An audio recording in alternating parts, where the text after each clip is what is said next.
En higni adek nyaka ne jatend piny Kenya William Ruto kaw telo. Paro osebedo mopogore opogore wi chenro mar gero ute ma nengogi ogonyore. Moko kuom jopiny ywak ewi omenda ma ing'ado ne chenrono, ka komachielo jogo moseyudo thuolo mag tije chenrono to pamo kendo ni kod mor mar yudo yutogi ma pile ka pile. Millicent Adhiambo nigi ler mar wachni. Chenro mar gero ute manengogi yot e kaunti ma Kisumu mana kaka e kauntis mamoko dhi nyime ka miche mag oganda yudo nweng'o margi kowuok e tijni. E sama jouso bende yudo jonyiewo mathoth, ne moko kuom oganda mathoth chenro ni osekelo negi lokruok mokalo e ngimagi, ka en achiel kuom mago ma sirikand William Ruto oketo e maino nyaka ne odonje telo higni 3 mokalo. Naluoko mna ng'ato kata lewni kata sende yaka yud kaka nyalo chiemo. Okelo lokruok ngimana, ikit ngimana an awuon. Sani kapinde nani ang'e tweyo binding mana akia. Anyalo rogo smith wayudo kaka wanyalo konyore. Nyithindwa be sani gonyo kwa winj kwa ahinya mani igweng kata mani estate. Kane pok nabiro ka wach ni e juma nanyalo yudo $2,000 ma ndalo modongo tayudo ka ok adhiga tich.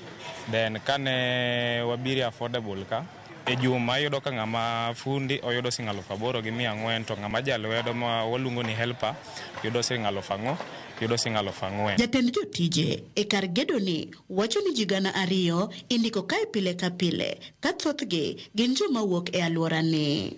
Affordable housing kae wa employee ji 1,500 to 2,000 people. After project niko rumo, yudo ni ng'ato donjo kaka casual, odhi wuok kaka fundi, onyalo dhi tiyo kama chielo. Ineno, matiende ni owuok gi gimoro e lwete. Kae bende kulingana gi kaka wakawo ji onge ubaguzi.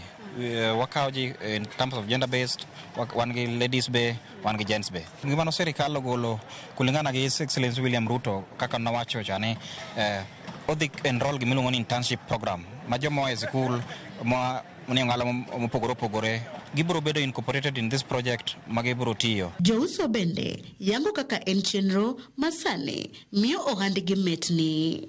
That time nodo kaonge income malongo mar chako tich. Asko nochuna mondo adonje mjengo mondi eka yudo stock mar chako tich. Anyacho osekonyo nikech omiya bedo gi promotion kata ngimana. Apaka ne wantie stage kuone ng'eny kabisa. To pod process ma Ruto kelo ni oduoko nyaka kuo chien. Kata obedo ni kasea kata chaka dhi kuma nanti watorego tano kanwengo man kani malo moloyo mwane mwengo makucha. Ing'eni kuom ohala duto te gimiluongo ni money flow e gima duong' anya kuom ohala. Kinyalo bedo gi gimoro to dhi odhi tikawo profit dhi tikawo profit mano kende gima sepoya ahinya kuom ka. Kata kamano moko kuom oganda to pod nigi to kuom chenro ni ka giwacho ni nengo ute migerogi oyombo jopiny manengo gi ni piny. Affordable housing mang'isore ni ng'at mane chulo $5,000 kore duoko ne $5,000 to nyalo chulo $2,000 kata $2,500. To mogero kacha ka aneno ka gin gik mar joma jo pesa nikech pok aneno jangware manyalo afford chulo $1,200,000. An wach affordable houses ni ok mora nikech ing'ado osuru moko ng'isi ni ng'adi adi to promise ma omi be minyadak e odno be ok wang'e ni in go 100%. E chakruok nyaka tinende ng'uro osebedo maka gi kacha e wi osuru ma sirikal ng'ado ne gero ute manengogi yot. Mak mana ni jogo ma usodo ber machiel kachiel kokalo thuolo mag tije ma chenro ni oyawo to pod duoko erokamano higni 3 bang'e ka gitero lemb geno ni obiro medo dhi nyime. Millicent Adhiambo, Ramogi TV, Kisumu County.